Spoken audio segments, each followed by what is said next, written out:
Hello students, myself Rakesh Misra. This is part third video of short and long type question, that is revisional portion of cytology, that is in form of fundamental units of life. In your syllabus for class 9th student, the topic is related to, the lesson is related to as the fundamental units of life. In the part 2, in previous part 2, I have touched the question up to the 24 number question, and up to question number 24 every kinds of explanation for 1 marks, 2 marks and 5 marks is over. In this video lecture I will continue the revision from question number 25 onward. So be with the video lecture till end, and I hope you have a pen paper or the copy pen. Along with the explanation you have to write the probable answer, that is explanation that is explained by me along with the question, along with the video question, along with the question paper. So without delay timing, let back over the question, that is question number 25, and revise them thoroughly.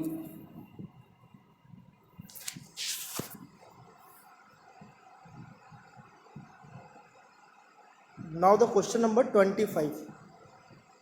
The question number 24 is over. How do the substances like CO2 and water moves in and out of the cell? This is by means of the concentration gradients of CO2. If increase, then it will be move from its higher concentration to lower concentration. That is called as simple diffusion. But the water, if move from higher concentration to lower concentration through semi-permeable membrane, there will be very important concept that was known as the osmosis, and it was actually over in previous video lecture.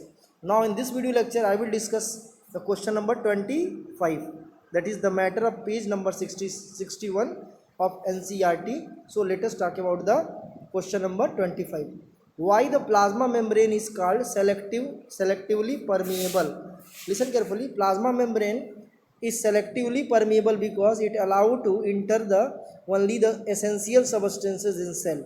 If the cells do not, if the substances that try to enter into the cell having no importance, then it will rejected by the plasma membrane. So due to this property, the plasma membrane called selectively permeable membrane. Plasma membrane सिर्फ उन्हीं चीज़ों को allow करता है जिनका हमारे body में importance होता है. अगर बॉडी में कोई इम्पोर्टेंस नहीं है तो उसको रिजेक्ट कर देता है. इसी प्रॉपर्टी की वजह से प्लाज्मा मेम्ब्रेन को बोलते हैं सेलेक्टिवली परमिएबल. ठीक है, सेलेक्टिवली मीन्स होता है सिलेक्शन. तो ये सेलेक्ट करके किसको अंदर आने देना है, किसको अंदर नहीं आने देना है, ये पूरी तरह से डिसाइड करने के बाद ही अलाउ करता है. इस प्रॉपर्टी की वजह से प्लाज्मा मेम्ब्रेन को सेलेक्टिवली परमिएबल कहते हैं, और ये प्लांट्स और एनिमल्स दोनों में सेलेक्टिवली परमिएबल होता है. ठीक है, अब आते हैं क्वेश्चन नंबर 26 पे. Can you name the two organelles we have studied that contain their own genetic material? कह रहा है कि ऐसे दो सेल ऑर्गेनल्स का नाम आप बताएंगे जिसके पास अपना खुद का जेनेटिक मटेरियल हो. देखो, जिस किसी भी सेल ऑर्गेनल्स या किसी भी सेलुलर कंपोनेंट्स के बाद खुद का अपना जेनेटिक मटेरियल डीएनए या आरएनए होता है, वो अपनी कॉपी बनाना जानता है. ठीक है, ह्यूमन बीइंग के पास अपना डीएनए है तो अपनी कॉपी बनाना जानता है. अमीबा के पास अपना डीएनए है, अमीबा अपनी कॉपी बना लेता है. पैरामीशियम के पास डीएनए है, पैरामीशियम अपनी कॉपी बना लेता है. तो आपको जानना ये है कि हमारे सेल में, सेल के अंदर या प्लांट सेल के अंदर या एनिमल सेल के अंदर कौन सा ऐसा सेल ऑर्गेनल्स है जो अपनी कॉपी बनाता है और वो उसका जेनेटिक मटेरियल खुद का होता है. तो मैं आपको बता दूं, उसमें से पहला नाम आता है आपका वेल पॉपुलर माइटोकॉन्ड्रिया का. ठीक है, माइटोकॉन्ड्रिया. और सेकेंड नाम किसका आता है? प्लास्टिड्स का. ठीक है, प्लास्टिड्स और माइटोकॉन्ड्रिया ये दोनों के पास अपना खुद का जेनेटिक मटेरियल डीएनए होता है. और कौन से टाइप का डीएनए? सर्कुलर डीएनए होता है. सर्कुलर डीएनए पढ़े होंगे.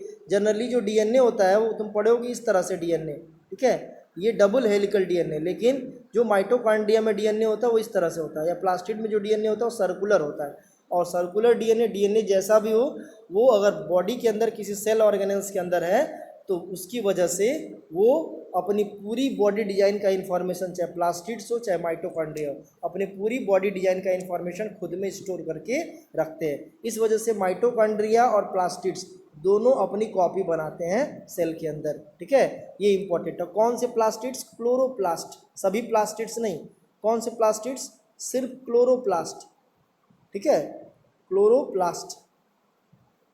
Chloroplast able to form their own copy because of having the circular DNA. ये आप दिमाग में रख लीजिए, plastic mitochondria and chloroplast have ability to form their own copy because of having their own genetic material, उनका genetic material खुद का होता है।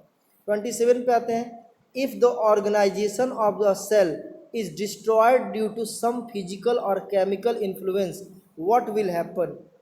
कह रहा है कि अगर किसी का जो सेल है वो डिस्ट्रॉय हो जाए, किसकी वजह से, उसका फिजिकल और केमिकल इन्फ्लुएंस की वजह से, वो उसका सेल का जो ऑर्गेनाइजेशन है, जैसे उसमें प्लाज्मा मेम्ब्रेन है, सेल वॉल है, न्यूक्लियस है, ये सब अगर डिस्ट्रॉय हो जाए किसी भी वजह से, तो सेल, तो क्या उसका इफेक्ट पड़ेगा, तो लिखेंगे कॉपी में, the body will no more exist, body remain fail to exist because they remain fail to show the other life's phenomenon. ठीक है, बॉडी जो है एग्जिस्ट नहीं कर पाएगी। भाई बॉडी का ऑर्गेनाइजेशन कैसे है, टिश्यू से, ऑर्गन से, और ऑर्गन और टिश्यू का ऑर्गेनाइजेशन किससे, सेल से। ठीक है, सेल्स जब ऑर्गेनाइज नहीं रह पाएगा, सब फैल जाएगा, न्यूक्लियस कहीं और चला जाए, माइटोकॉन्ड्रिया कहीं और चला जाए, गोल्गी बॉडी, राइबोसोम सब कहीं और चला जाए, तो सेल कहीं और रहेगा, सेल पार्टिकुलर उस जगह पर रहेगा, ये भी तो कहीं और चला जाएगा, ये छोटे छोटे पीस में ब्रेक डाउन हो जाएगा और सेल के बॉडी की एग्जिस्टेंस खत्म हो जाएगी। तो लिखेंगे there will be no more existence remain after the physical and chemical destroys of the cell organisation. ठीक है, चलो आते हैं, why are lysosomes known as suicidal bag. It is a very important question for class 9th student. Listen, the lysosomes are pouch like structure in which many kinds of the hydrolytic enzymes are filled. Which kinds of enzyme? The hydrolytic enzyme, hydrolytic by means of lipase, by means of protease, protein digestive enzymes.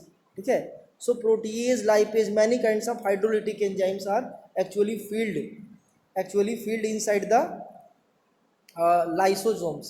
So what happened, even if the condition is adverse, that is for the starvation, for the during the starvation, लंबे समय तक अगर खाना पीना नहीं खाया तो क्या होगा, the lysosome start the digestion of its own cell, lysosome start the digestion of its own cell where it live, so it called as suicidal bag. Lysosome क्या करेगा, जहाँ पे रहेगा खुद ही का डाइजेशन शुरू कर देगा, खुद अपना ही डाइजेशन शुरू कर देगा, अगल बगल के जितने भी नेबरिंग सेल्स है उसको भी डाइजेस्ट करना शुरू हो जाएगा।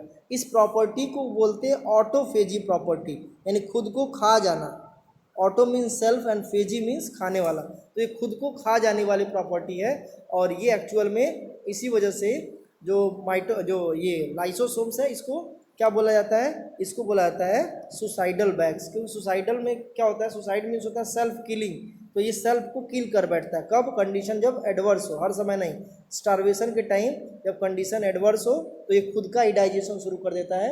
ये प्रोसेस बोला जाता है सुसाइडल, इसको बोला जाते हैं ऑटोफेजी प्रॉपर्टी। और इस फिनोमिनन को इसकी वजह से ही जो है लाइसोसोम्स को बोला जाएगा सुसाइडल बैग्स। ठीक है, तो इसको लिख लेंगे। कभी कभी होता है लाइसोसोम्स जो है बाहर से आए हुए पैथोजेंस को किल करना शुरू होता है। Suppose that a bacteria enter into the cell, then what happen, lysosome start the digestion of them. Due to this property the lysosomes called as heterophagy. Heterophagy means when the lysosome digest to the foreign cell or foreign cellular components, and when the lysosome digests its own cellular components, there will be the autophagy. Due to autophagy property, lysosomes called as suicidal bag. ये दिमाग में बैठा लीजिए, ये exam में आते हैं। ठीक है, चलो आते हैं नेक्स्ट क्वेश्चन पे। Where are proteins synthesized inside the cell? Proteins synthesized in the rough endoplasmic reticulum with the help of ribosomes.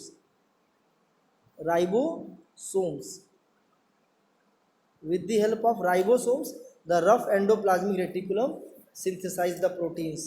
The endoplasmic reticulum आप पढ़े होंगे, ये हमारे न्यूक्लियस के आसपास होता है। ये दो तरह का होता है, एक जो है रफ एंडोप्लाज्मिक रेटिकुलम होता है, एक smooth endoplasmic. Rough endoplasmic reticulums पे एक इंपॉर्टेंट सेल ऑर्गेनेल्स होते हैं, इसको बोलते हैं राइबोसोम्स। ये राइबोसोम्स के हेल्प से ये बॉडी के अंदर क्या होता है, प्रोटीन सिंथेसिस होता है। स्मूथ एंडोप्लाज्मिक रेटिकुलम का बेसिक काम क्या है, ये जो है लिपिड्स और स्टेरॉयड हार्मोन्स जो ह्यूमन बीइंग में बनता है या अदर एनिमल सेल्स में बनता है उसकी सिंथेसिस करता है। तो लिपिड्स और स्टेरॉयड हार्मोन्स की सिंथेसिस स्मूथ एंडोप्लाज्मिक रेटिकुलम, और प्रोटीन की सिंथेसिस कौन करता है? Rough endoplasmic reticulum. चलो आते हैं next. Make a comparison and write down ways in which plant cells are different from animal cells. ये ऊपर कई बार हो चुका है, प्लांट सेल्स कैसे एनिमल सेल्स से डिफरेंट है। प्लांट सेल्स में सेल वॉल होता है, एनिमल सेल्स में सेल वॉल नहीं होता है। प्लांट सेल्स में प्लास्टिड्स होते हैं, एनिमल सेल्स में प्लास्टिड्स नहीं होते हैं। एनिमल सेल्स में लाइसोसोम्स होते हैं और प्लांट सेल्स में लाइसोसोम्स नहीं होते हैं। ठीक है, तो ये कुछ इंपॉर्टेंट चीज़ें जिसको आप क्राइटेरिया बना के करीब करीब 5 to 8 जो है आप जो है डिफरेंट लिख सकते हैं प्लांट सेल्स और एनिमल सेल्स में, और ये वेरी इंपॉर्टेंट है। नेक्स्ट आते हैं, how is prokaryotic cell different from eukaryotic cell. Listen, इसको मैं कई बार बता चुका हूँ, ऊपर के भी वीडियो लेक्चर में आपको बताया था कि suppose that these are two cells. ठीक है, इसको मान लीजिए आप प्रोकैरियोटिक सेल और इसको मान लीजिए यूकैरियोटिक सेल। प्रो मीन्स क्या होता है? प्रो मीन्स होता है primitive, primitive, and you means क्या होता है? यू मीन्स होता है ट्रू। ठीक है, यू जो वर्ड है यहाँ पे यूकैरियोटिक जब लिखेंगे तो यू पहले लिखेंगे ना, यू मीन्स होता है true. It means what is the true and what is primitive. The के means karyon, karyon, karyon means nucleus. So in prokaryote the primitive type of nucleus found, and in eukaryote the true type of nucleus found. So what is the true nucleus? The nucleus having all expected the nuclear components like nucleoplasm, nuclear membrane, and the well developed genetic material like DNA. So in the eukaryotic cell the nucleus is characterized by having the presence of nuclear membrane. But in the prokaryote, the genetic material do not surrounded by nuclear membrane. In here, the genetic material surrounded by nuclear membrane, but here the nuclear membrane is actually absent. This is the characteristics of prokaryotic animals and prokaryotic organisms like bacteria. But here you can see that the genetic material do not scattered throughout the cytoplasm. Genetic material remain at the center. This is because of their organization, centrally organization. This phenomenon and this remnant nucleus or false nucleus is known as the nucleoids. Nucleoids. ठीक है, तो nucleoids क्या होता है भाई? False nucleus in prokaryotes जो bacteria वगैरह में होता है, और जो यूकैरियोट्स होते हैं उसमें न्यूक्लियोइड्स नहीं होता, उसमें ट्रू न्यूक्लियस होता है। ये चीज़ें आपको दिमाग में रखना है और समझना भी। ठीक है, next, what would happen if plasma membrane raptures और ब्रेक डाउन। क्या होगा जब प्लाज्मा मेम्ब्रेन जो है ब्रेक हो जाए, टूट जाए या रैप्चर हो जाए? तो लिखेंगे ऑल द, सपोज दैट ये प्लाज्मा मेम्ब्रेन है और ये ब्रेक हो गया, ऐसे ये क्रैक हो गया, तो जितने भी सेल ऑर्गेनेल्स है, माइटोकॉन्ड्रिया, गोल्गी बॉडी, ये सब बाहर आ जाएंगे। ठीक है, सेल के बाहर आ जाएंगे। सो लिखेंगे कॉपी में, if the plasma membrane get ruptured और break down then the essential components of cell get eliminate out from the cell and there is no existence of cell or body parts। ठीक है, इसको लिख लेना अपने language में, कोई बड़ी प्रॉब्लम नहीं है। Next, what would happen to the life of cells if there was no Golgi apparatus। Golgi apparatus नहीं होगा तो लाइफ पे क्या इफेक्ट पड़ेगा? देखो, जो गोल्गी apparatus होते हैं वो सेल में जो बायोमॉलिक्यूल्स बनते हैं ना उसको मॉडिफाई करते हैं और एक पार्ट से दूसरे पार्ट में ट्रांसपोर्ट करते हैं। सो पहले जानते हैं कि गोल्गी ऑपरेटर्स का मेन काम क्या है? Modification and packaging of the biomolecules. So what happened if Golgi complex is no more in our cell? Then what happened? The biomolecules remain as polymers, that is single thread, and our body also remain as like the single threads. It means no possibility to form the hormones or enzymes, because different kinds of hormones and enzymes are proteinous in nature that form by the remodification of the biomolecules, and that remodification occurs by the different special phenomenon known as packaging, and that packaging occurs through the Golgi apparatus or Golgi bodies। तो Golgi apparatus क्या होता है? यही जो है particularly इन mono इस polymers को modify करके अलग अलग ढंग से बॉडी के अकॉर्डिंग, किसी को हार्मोन, देखो प्रोटीन सबका, देखो दूध पीते हैं आप तो दूध जो है नाक के अंदर जो प्रोटीन है, हाथ के अंदर प्रोटीन है उसका, ठीक है, बॉडी के अंदर जितने भी उसकी ज़रूरतें हैं, जब प्रोटीन के सोर्स अलग अलग है।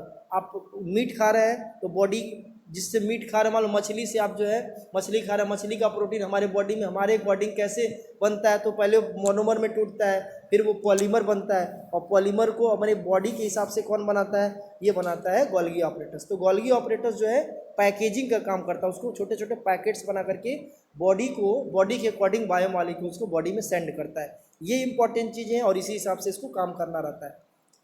चलो आते हैं next. Which organelles is known as the power house of the cells. मैं आपके ऊपर छोड़ रहा हूँ, ये कमेंट बॉक्स में इसको बताएंगे, ठीक है, ये कई बार हो चुका है। Next, where do the lipids and protein constituents the cell membrane get synthesise. कह रहा है कि सेल मेम्ब्रेन का जो लिपिड्स होता है और प्रोटीन होता है, ये दोनों कहाँ सिंथेसाइज होते हैं। देखो जो प्रोटीन होता है वो रफ एंडोप्लाज्मिक रेटिकुलम सिंथेसाइज करता है और lipid smooth endoplasmic reticulum synthesise करता है। इसको ऊपर बताया था, इसको आप नोट कर लीजिए, ठीक है। यहाँ पे सेल ऑर्गेनेल्स को, कौन से सेल ऑर्गेनेल्स को पावर हाउस कहते हैं, ये तो सही है, बताया था मैंने, माइटोकॉन्ड्रिया। और ये वाई क्यों बोलते हैं इसको, because mitochondria store the energy coin in form of ATP, ये कई बार हो चुका है, ठीक है। So that the mitochondria called power house of the cell. What is osmosis, इसको मैंने बताया था अभी कि osmosis is the process of movements of water movements from higher water concentration to lower water concentration through the semi permeable membrane. अगर semi permeable membrane नहीं है तो और वाटर मूव कर रहा है तो इसको बोलेंगे डिफ्यूजन। अगर वाटर जो है लोअर वाटर कंसंट्रेशन से हायर वाटर कंसंट्रेशन में तो इसको बोलेंगे एक्टिव ट्रांसपोर्ट। लेकिन यहाँ पे वाटर हायर कंसंट्रेशन से लोअर कंसंट्रेशन की तरफ जा रहा है, बीच में क्या सेमी परमिएबल मेम्ब्रेन है, तो इसको बोलेंगे ऑस्मोसिस, ठीक है। प्रीवियस वीडियो लेक्चर में मैंने एंड ऑस्मोसिस और एक्स ऑस्मोसिस के बारे में बताया था, आप उस पर कॉन्सेप्ट क्लियर कर लेंगे। नेक्स्ट, अब आपका fill in the blanks type question है, ये भी आपका इंपॉर्टेंट पार्ट है, ठीक है। क्वेश्चन क्या पूछ रहा है कि fill in the blanks, fill in the gaps of the following table in the following tables illustrating the difference between prokaryote and eukaryotic cell, ठीक है। चलो प्रोकैरियोटिक और यूकैरियोटिक सेल के बीच में एक छोटा टेबल दे दिया, उसको भरना है। देखो इसमें साइज दे दिया है कितना, generally small 1 to 10 micrometre micron, और इसमें दे दिया है 5 to 100 माइक्रॉन, ठीक है। ये तो क्लियर है, तो दे दिया है। न्यूक्लियर रीजन, इसमें दिया न्यूक्लियर रीजन और कुछ दिया नहीं है, एंड नोन एज, ठीक है। ये क्या है, nuclear region well defined surrounded by a nuclear membrane. इसमें क्या है, न्यूक्लियर रीजन, ये क्या दिया, अनडिफाइंड भर देंगे इसमें, ठीक है। वेल डिफाइंड उसमें, तो इसमें भर देंगे अनडिफाइंड। एंड नोन एज क्या भरेंगे, न्यूक्लियोइड, ऊपर बताया मैंने, न्यूक्लियोइड हो जाएगा। चलो आते हैं नेक्स्ट, क्या भरा है, क्रोमोजोम सिंगल, यहाँ पे भर दिया क्रोमोजोम्स मोर, ठीक है, मोर देन 1 क्रोमोजोम्स, यानी डिप्लॉयड होता है और ये हैप्लॉयड होता है, ये तो दिया हुआ है। Membrane bound cell organelles absent, इसमें लिखेंगे membrane bound cell organelles present, ये आप कॉपी में लिख डालेंगे, ठीक है। ये आपका प्रोकैरियोटिक और यूकैरियोटिक सेल के चार जो है डिफरेंट हो गए, इसको आप कॉपी में लिख लेंगे तो आपको कहीं और से अलग से डिफरेंट लिखने की ज़रूरत नहीं है।